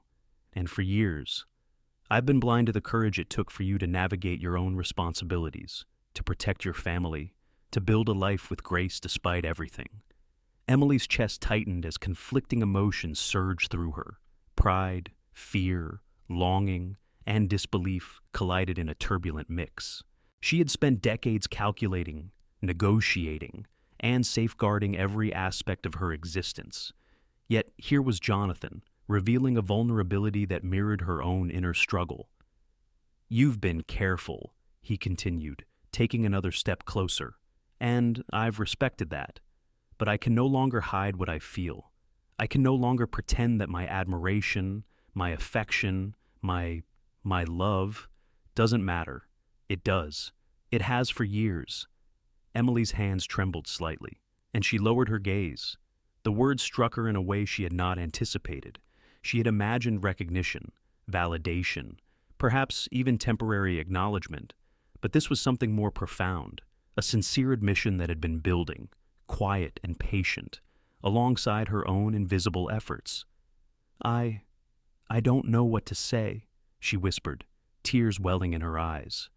"I've spent so long protecting myself, convincing myself that feeling seen was a luxury I couldn't afford. And now?" Jonathan reached out, but stopped just short of touching her, his hand hovering in a gesture of restrained intimacy. "Now, Emily, I want you to know that my feelings are real, and I am willing to wait, to respect your boundaries, and to honor your life and responsibilities. But I cannot deny this any longer. You've always mattered to me, not because of your role here, not because of appearances, but because of who you are." Emily's chest rose and fell rapidly.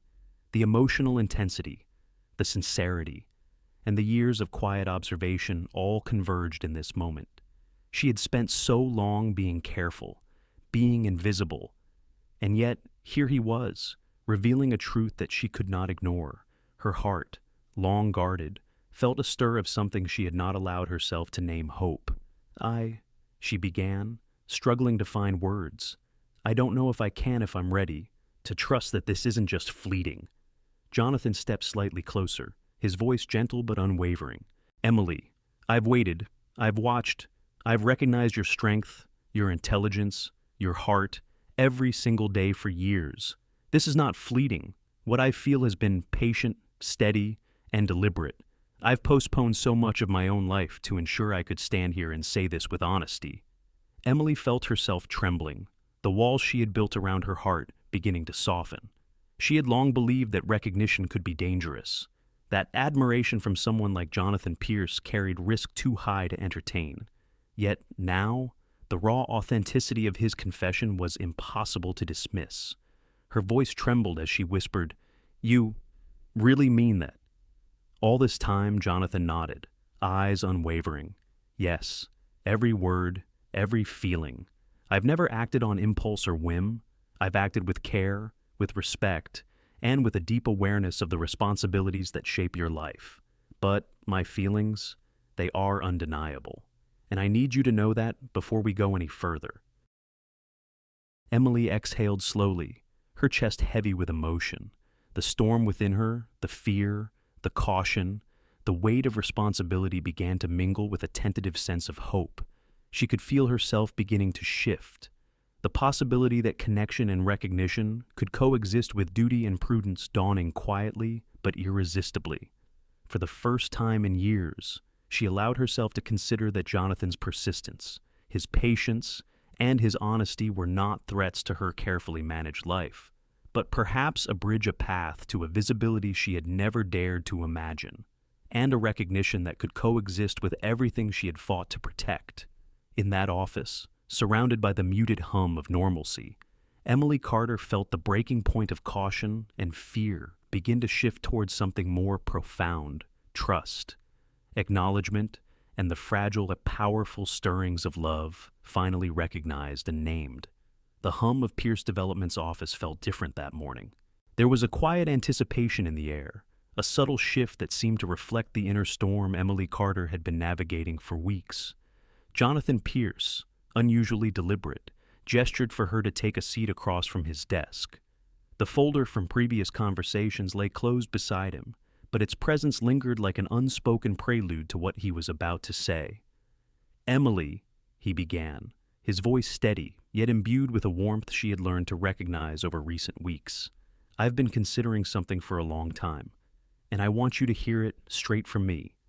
Emily leaned forward slightly, sensing the weight behind his words. She had grown accustomed to his decisive authority. But there was a different cadence now, a deliberate care, a measured attention to her perspective. "I want to create a new department," Jonathan continued, focused entirely on community impact projects. "The goal is to integrate social responsibility into our business initiatives, to develop programs that truly make a difference in the communities where we operate." He paused, letting the idea settle in the quiet office air. "And I want you to lead it." Emily's breath caught. She blinked at him, searching his face for any hint of jest, any sign that this was a fleeting suggestion. But his expression was earnest, deliberate, and immovable. The offer was real. This is more than a position," Jonathan said, as though reading her thoughts. "It's not just about reports or meetings. It's about your vision, your ideas, and your capacity to make tangible improvements in communities that need it most. You've always cared deeply, Emily, and this role will allow you to channel that care in ways that have lasting impact." Emily felt a mixture of exhilaration and apprehension rise within her. She had spent years managing schedules, preparing presentations, and supporting Jonathan's empire from the shadows. But this was different. This was an opportunity to step into visibility, not just personally, but professionally, to translate her own values and vision into tangible results. Her mind raced. Leading a department meant responsibility, scrutiny, and visibility, qualities she had spent decades managing cautiously. She thought of Hannah, of the stability her daughter relied on, and of the precarious balance she maintained in her own life. Could she risk stepping into a position so public, so influential? And yet, the pull of possibility was undeniable. Jonathan watched her closely, sensing her internal struggle. "I understand hesitation," he said softly. "I'm not asking you to leap blindly, but I am asking you to consider what you've always wanted to use your intelligence, your compassion, and your insight to create something meaningful. You've managed everything else flawlessly for years.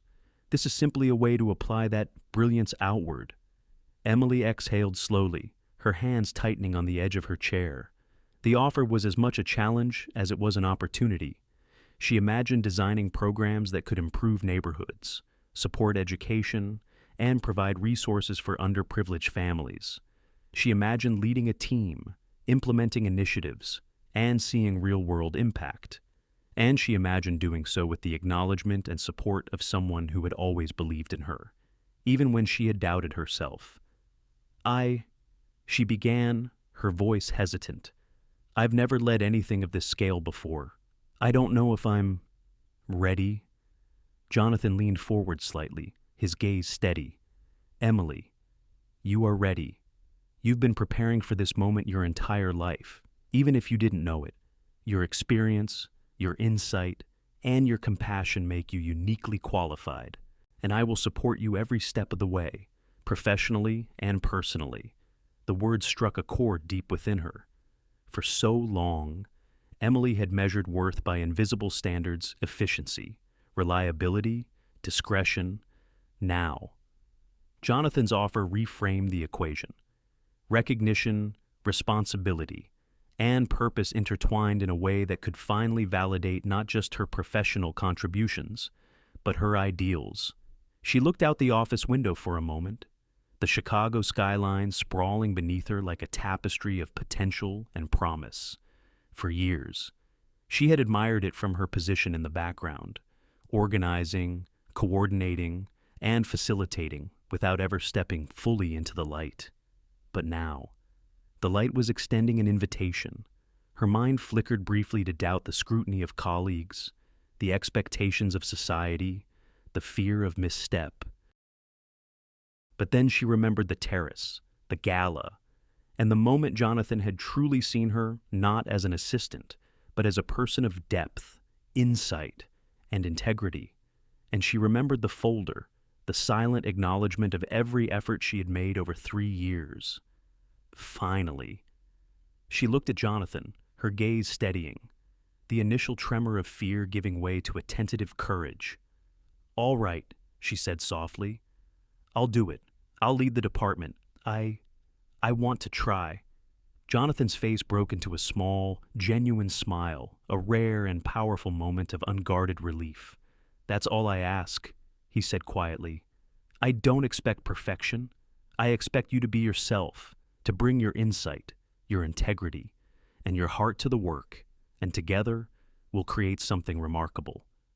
Emily felt a swell of emotion rise within her, a mixture of pride, nervousness, and excitement. The leap of faith she was taking was not merely a professional decision, it was a personal declaration, an acknowledgement that she could trust herself, her values, and the rare recognition she had earned. She allowed herself a small, quiet smile, the tension in her chest easing slightly. For the first time, she felt the convergence of possibility, capability, and acknowledgement. The path ahead was uncharted, filled with challenge and responsibility, but it was also hers to shape, guided by the values she had always held close. Jonathan extended a hand, not in command, but in partnership. Emily took it, feeling the strength and sincerity behind the gesture.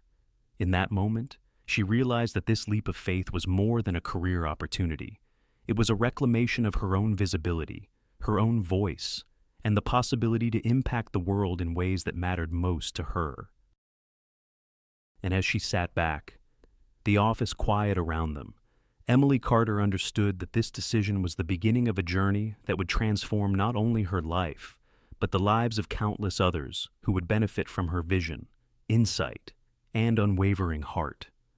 Several months had passed since the gala, the terrace, and the momentous conversations in Jonathan Pierce's office. Emily Carter had settled into her new role as Vice President of Community Impact Projects, and the office now felt like a landscape she could navigate with confidence rather than trepidation. The invisible walls she had once maintained were gone, replaced with a presence she was learning to command with grace, insight, and poise. This morning, the headquarters of Pierce Developments buzzed with quiet urgency. Emily adjusted the cuff of her blouse and smoothed her skirt as she prepared to lead her first major strategy meeting with city officials and corporate partners. The conference room was expansive, filled with polished tables, crystal water pitchers, and a dozen chairs occupied by men and women who had once seemed intimidating in their influence and stature. But today, Emily felt a quiet determination. She was no longer the invisible assistant orchestrating logistics behind the scenes. She was a leader with a vision, a voice, and the respect of those around her. Jonathan Pierce entered the room shortly after she did, his tailored suit impeccable, but his presence more restrained than usual. He nodded at her with a small, encouraging smile and took a seat slightly behind and to the side. He had made it clear that this was her stage, her ideas, her leadership, her presentation.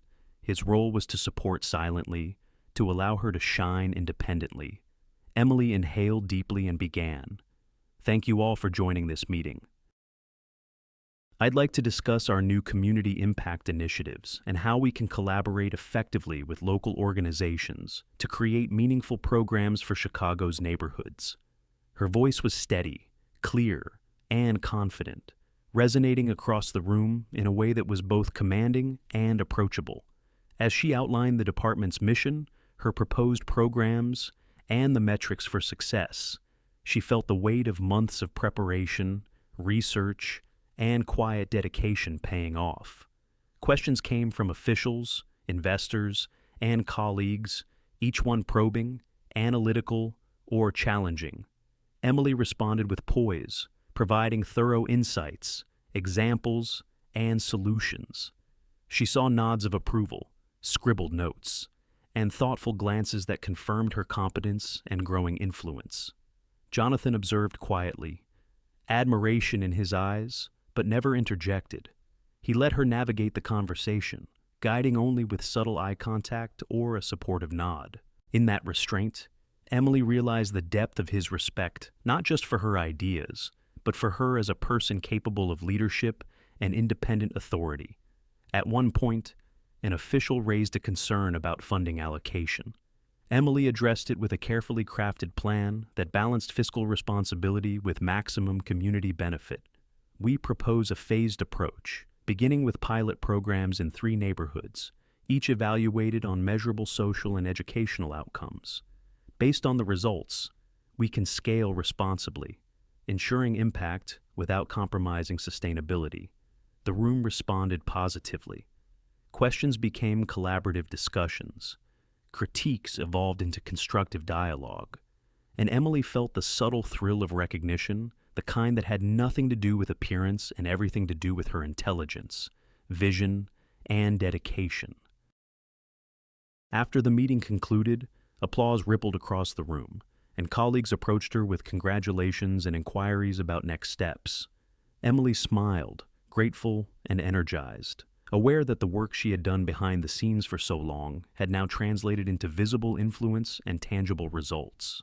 Jonathan approached quietly, standing beside her without interrupting the flow of accolades. "You handled that beautifully," he said softly. "I knew you would. You've earned every bit of this recognition." Emily turned to him with a warm smile, feeling the steady reassurance in his words. "Thank you, Jonathan.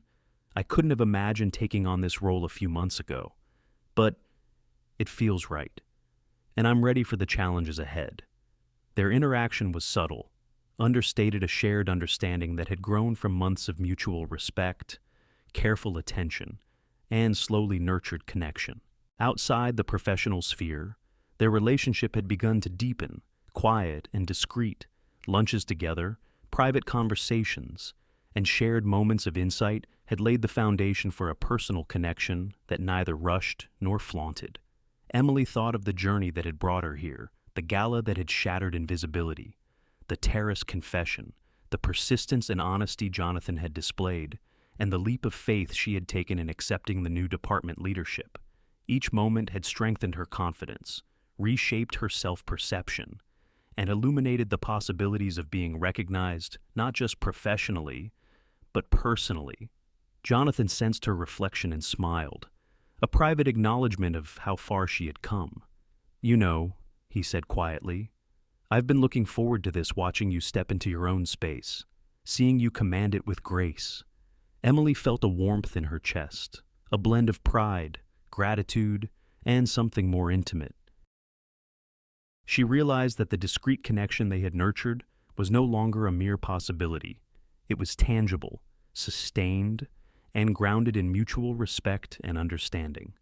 Later that evening, as she left the office and walked through the quiet streets of Chicago, Emily allowed herself a private smile.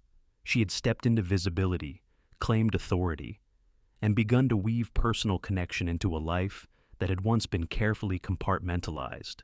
Her relationship with Jonathan, though understated, had become a source of quiet joy, trust, and stability.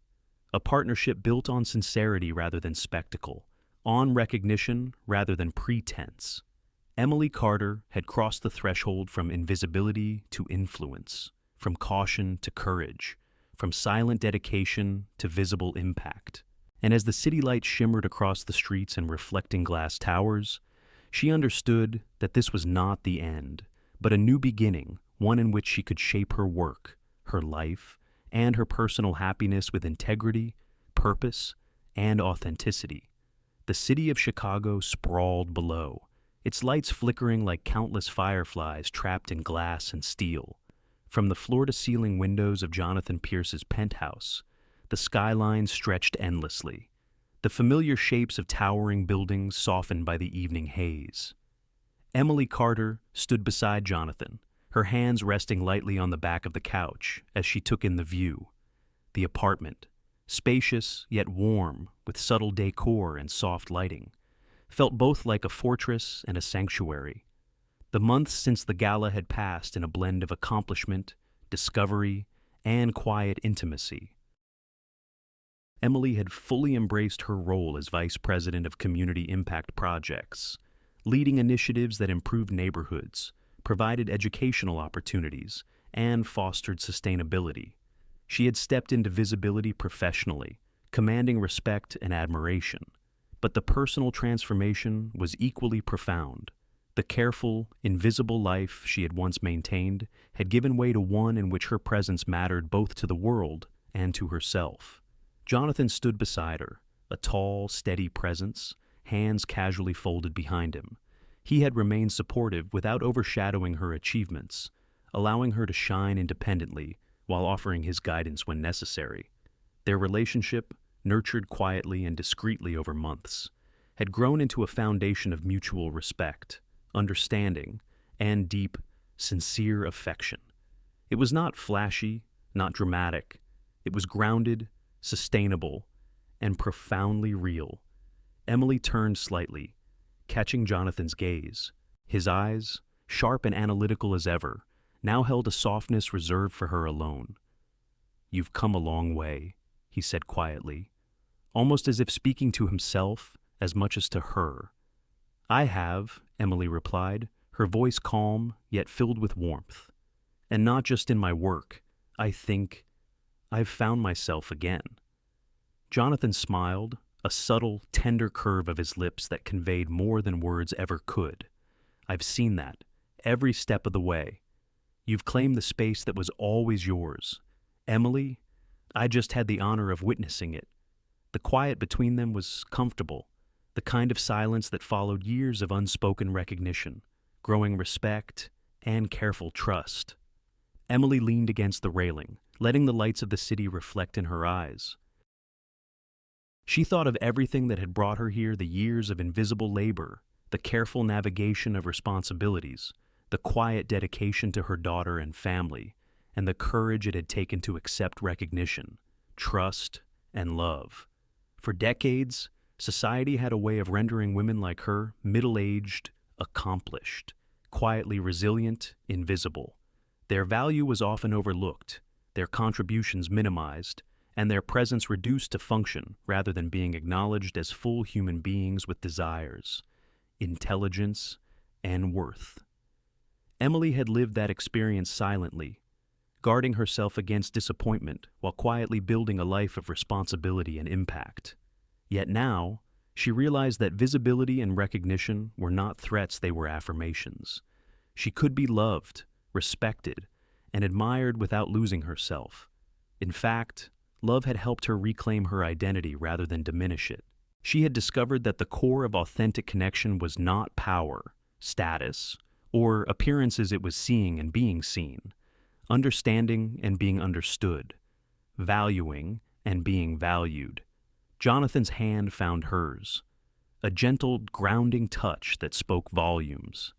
"Emily," he said softly, "I've watched you navigate this life with patience, grace, and strength. And now I see you fully, not just the brilliant professional, but the woman whose heart, mind, and spirit have always mattered more than anyone ever realized." Emily felt a warmth spread through her chest, the years of invisibility and caution dissolving into a profound recognition of self. She squeezed his hand, letting herself feel the sincerity, the steadfastness, and the enduring support he offered. "Jonathan, I think I finally understand," she whispered.